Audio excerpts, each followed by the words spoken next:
emang benar abnormal itu pada tutup ya? Sekelas Indofood ngurusin abnormal kan uang receh ya.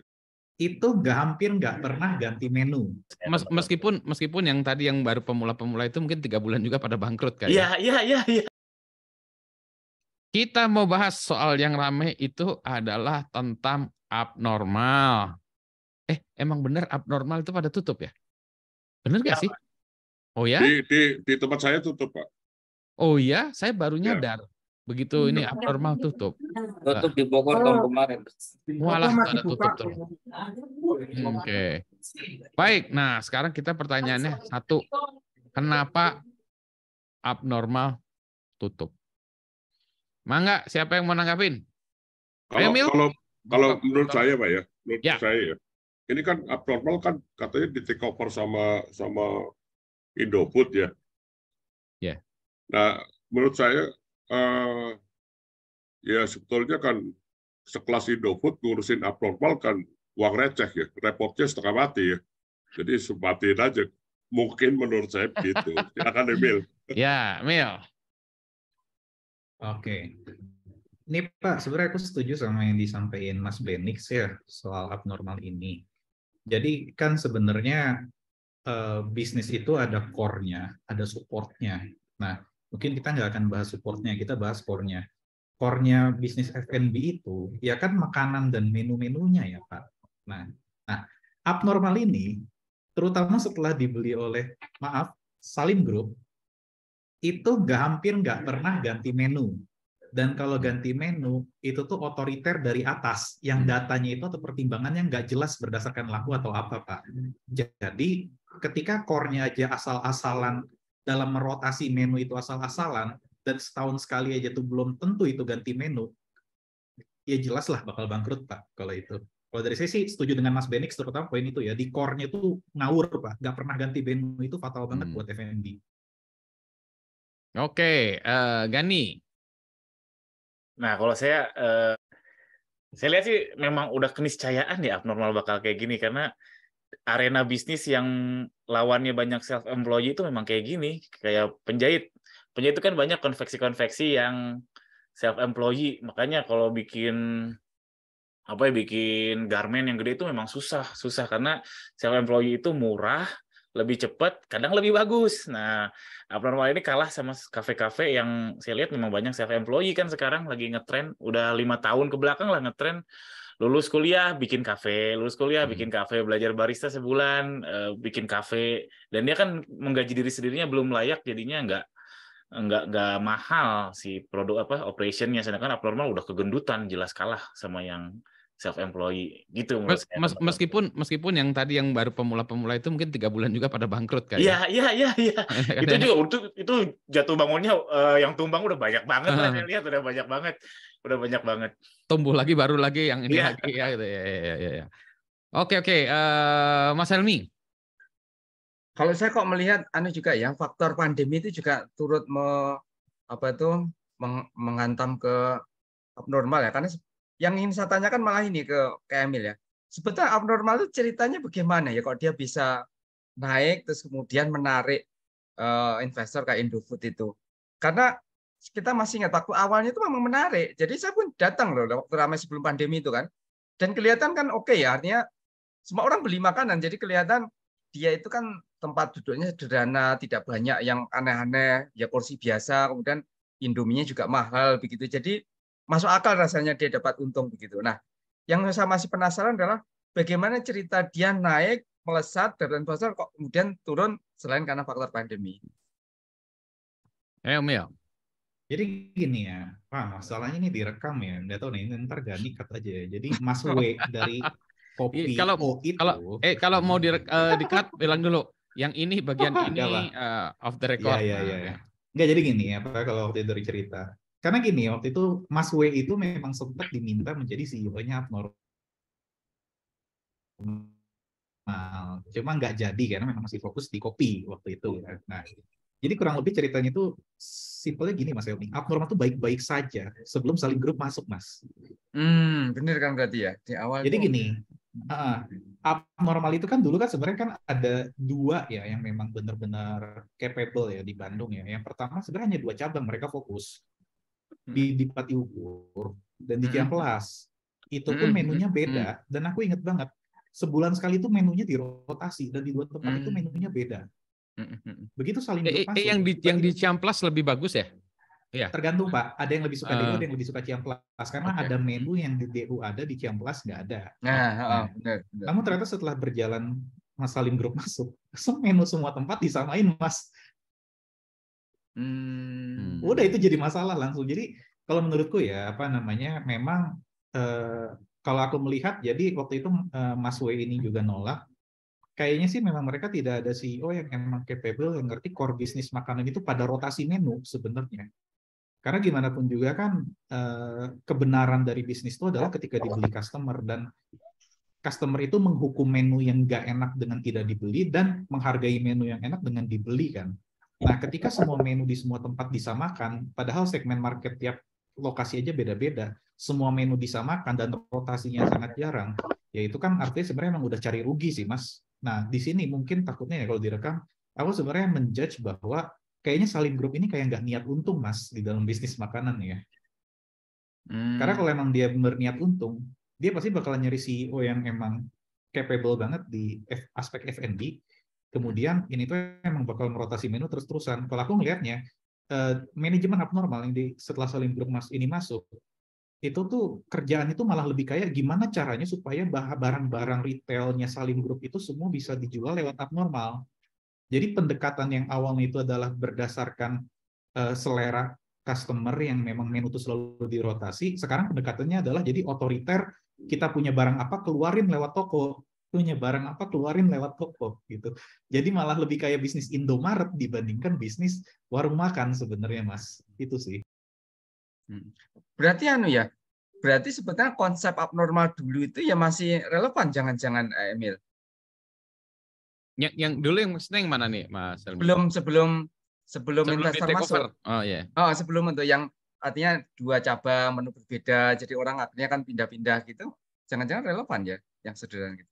Kalau di tanggapan saya tadi, kalau menurut saya, kalau lihat tadi komentar Gani juga begitu. Memang kalau yang kecil-kecil gitu ya. Kalau Gani masalah harga ya.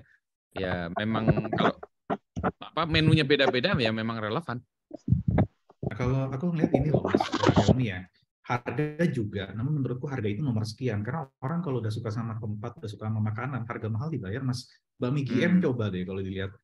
Apa sih enaknya dibanding resto-resto yang lain? Kenapa orang semua masih loyal banget sama bakmi GM? Selain memang rasanya sama terus ya gitu kan. Cuma maksudnya apa yang bikin bakmi GM tuh? Jadi bakmi GM itu kan nggak yang wow banget, cuma yang nggak tidak enak ya. Jadi maksudnya nggak mengecewakan lah gitu. Cuma maksudnya kan nggak yang terlalu wow banget. Cuma kenapa masih survive terus sampai sekarang kan? Itu simply ya memang karena mereka disiplin. Kalau Mas Helmi mampir ke bakmi GM tiap bulan selalu ada menu baru loh. McD tiap Januari Februari Imlek selalu ada Prosperity.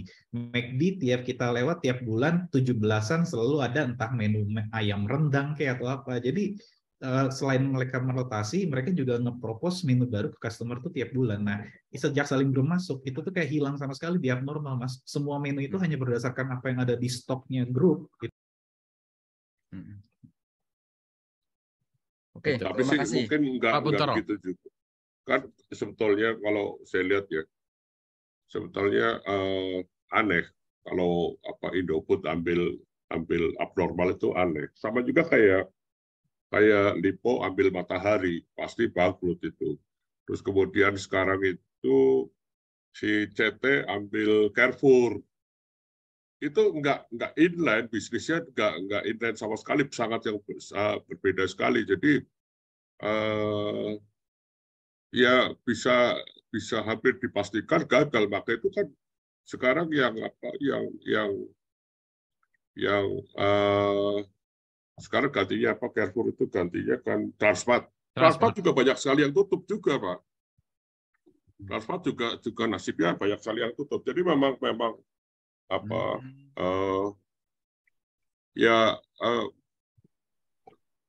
bisnis itu kan tergantung skala lah. Artinya kan apakah ini masuk dalam skala dia apa enggak. Kalau urusannya triliunan, ngurusin jutaan itu kan malas itu. Nanti mau ngurusin itu. Gak ada yang ngurusin masalahnya itu di sana gitu. Di Salim Group ya. Yang kedua masalah menu. kalau saya lihat menu itu mereka betul-betul, kalau saya lihat Cook and Screw ya, Cook and Screw itu ada menu yang tetap, artinya itu favorit tuh, bertahan terus tuh. Ada yang diganti-ganti terus itu.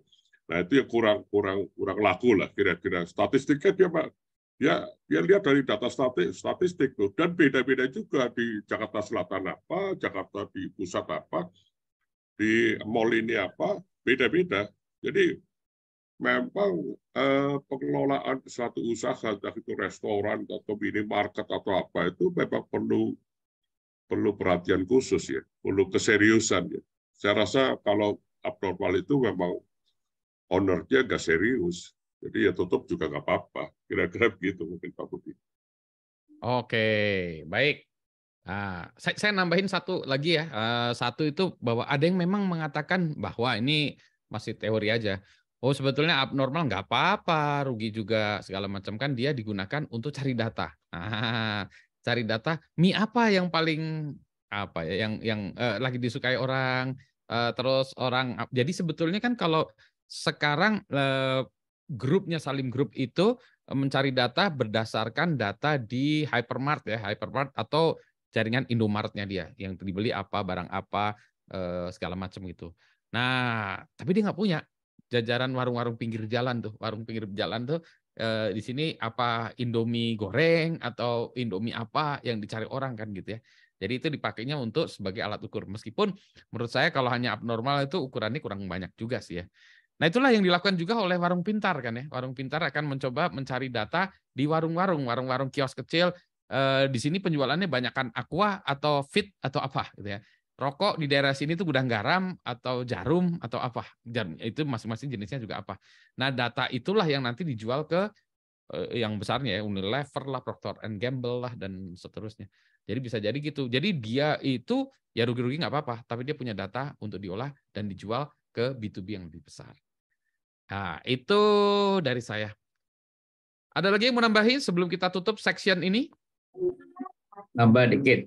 Siap. Silakan. Jadi ya, saya sempat lihat juga owner yang pertama di TV atau di YouTube ya. Dia berkembang sangat cepat waktu awal ya. Ada yang membahas ini sebenarnya di YouTube ya. Siapa namanya? Ben atau siapa itu YouTuber itu. Pertama, target konsumen. Target konsumen ini anak-anak muda yang belum berpenghasilan. Awalnya harganya relatif murah katanya ya. Saya pernah juga masuk, tapi sudah normal juga harganya 30.000, 25.000 gitu. Normal anak-anak sekolah di Serpong ya. Setelah naik, karena ternyata anak-anak muda ini sangat sensitif terhadap harga. Setelah dinaikkan, dia cari tempat lain yang sama-sama ada menyediakan fasilitas wifi gratis. Sekarang banyak warmindo ya, warung mie, apa? Warmindo itu. Warung makan Indomie, Pak. Warung makan Indomie pinggir jalan. Karena wifi udah murah ya, 200.000 udah cukup sebulan itu. Mereka pindah ke situ, anak-anak muda ini. Target. Jadi di samping tadi menu yang memang kalau perusahaan kuliner besar kayak KFC, McD, di samping menu yang tetap, ada memang menu yang selalu berubah, selalu baru. Tapi di sini di samping faktor itu target konsumen yang tadi jadi karena sangat sensitif harga, ada harga naik sedikit, pindah gitu. Nah ini kelemahan di kuliner juga seperti itu. Apalagi lebih banyak word of mouth. Jadi katanya gitu. Itu sangat ampuh itu. Kalau di A ini langsung peer to peer-nya itu langsung beredar, akan pindah. Itu target utama. Yang kedua, investasi ini juga sebelum saya nggak tahu yang besar-besaran aja itu sudah dibeli Salim Group atau sebelumnya. Kalau melihat warungnya kelas restoran karena buka kayak di Bogor itu langsung besar. Investasi 4-5 M satu lokasi. Itu mahal juga kalau hanya jualan Indomie ya. Saya waktu itu sempat mikir juga ini baliknya berapa lama ini kalau investasi besar di depan gitu. Yang dijual Indomie. Walaupun harganya Indomie premium ya. untuk ukuran Indomie. Karena di warung bisa 10.000, waktu itu di situ udah 20.000 sama-sama dengan telur. Nah, ada juga data, siapa kemarin yang di Isnep menampilkan itu, kayaknya udah ANB ya. Ternyata data kuliner ya, beverage and food ya, itu hampir sama di belah negara-negara lain juga sama. Jadi pada 3 tahun pertama dari 10 hanya 3 yang survive. 5 tahun pertama dari 3 itu hanya 1 yang survive. Jadi memang sangat dinamik di perusahaan usaha-usaha kuliner ini. Yang bertahan itu hanya yang high end sama low end. High end karena niche marketnya ada ya, yang ke situ orang berduit walaupun mahal ada. Yang low end kelasnya warteg itu akan selalu ramai karena kebutuhan untuk kebutuhan kenyang yang low end itu selalu ada yang minta itu. Jadi kalau kita masuk yang di tengah-tengah itu ya siap-siap aja, sangat dinamis. Jadi kalau nggak pinter-pinter ya tumbang juga di tengah. Itu statistik seperti itu, baik di Indonesia maupun di Amerika sama. Jadi sangat dinamis kalau kurang. Itu tambahan dari saya itu. Jadi ada target kan konsumen sangat penting. Target sangat. Silakan, Gani. Kan nyambung ke tadi Pak Arief Iswaryadi ya. Jadi soal tahun abnormal ini kan googling saya belum 10 tahun, Pak. Jadi belum masuk ke sustain. Apakah terlalu cepat tadi seperti komentar Emil, terlalu cepat investor masuk atau gimana? Jadi key takeaways-nya buat kita yang muda-muda nih gimana biar nafasnya bisa 10 tahun gitu. Ini segede abnormal aja, modal gede, brandnya bagus, belum 10 tahun udah tumbang. Sedangkan apa nasibnya kita yang modal kecil, brand nggak ada. Jadi key takeaways-nya apa, Pak Budi? Nah, sebentar dulu nih sebelum ke Mas Pujo. Itu key takeaways Gani sebagai founder startup-nya atau Gani sebagai investornya? Karena beda loh. Kalau Gani sebagai founder startup-nya misalnya gitu ya, key takeaways-nya tadi 10 tahun, kan Gani udah kaya raya, tutup aja nggak apa-apa. Udah dapat duit juga kan. Ya nggak apa-apa, tutup aja gitu kan ya. Pergi aja Gani buat baru lagi. Kalau investor, nah tergantung. Kalau investornya ketanggor, dia naruhin duit banyak, terus nggak jadi, nangis ya. Wah harus hati-hati investasinya di situ gitu ya. Jadi kalau investasinya dianggap seperti itu. Tapi kalau investasinya pas lagi dianggap growth, masuknya di awal, kemudian pas lagi growth dia keluar juga, untung juga gitu. Jadi tadi tergantung ya posisinya kita sebagai apa key takeaway. Tapi kalau dilihat dari sini, saya masih melihat ini menjadi sesuatu lesson learn yang berharga yang masih untung semua sih sebetulnya. Dasar orang Indonesia ya, untung orang Jawa ya. Gitu kan ya. Jadi kalau saya masih ini jangan khawatir, ini malah menguntungkan. Jadi kalau Gani nggak sampai 10 tahun, 5 tahun sudah dibeli sama Google misalnya mau exit, ya sudah, exit lah Gani. Happy kan sudah ya, nggak apa-apa juga. Ada bukunya Startup Nation ya, Mas Budi. Ya. Startup Nation. Soviet di Israel. Mas Pujo, monggo. Ya, terima kasih. Ini sebenarnya kalau Mas Arief tadi kan persaingan karena ada yang murah gitu ya. Nah ini sebenarnya sebenarnya istilahnya itu saya tidak ingin bahas fokus ke mana abnormal, tapi sekarang ini sebenarnya ada yang mengancam di Bandung ya terutama fried chicken yang terkenal pun sekarang agak sambat ya, karena ada Emidos. Nah, di Bandung itu ada 8, di Jogja baru buka 1 ya. Emidos itu satu ayam utuh itu, satu ayam itu 44.000, coba bayangkan. Kalau yang di fried chicken itu 1 aja kan sudah 17. Jadi istilahnya memang persaingan dan tadi itu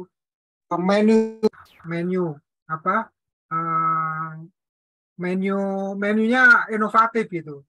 Nah, coba nanti sekali-sekali ke Emidos itu baru aja bulan di Bandung. Ya. Saya kira saya udah 2 kali 3 kali ke Emidos dengan pengalaman yang berbeda ya. Pertama kali datang sana saya nggak puas betulnya gitu. Nggak tahu kenapa rasa kurang enak. Yang kedua saya kedatangan sana puas sekali. Jadi yang ketiga saya belum lagi ke sana.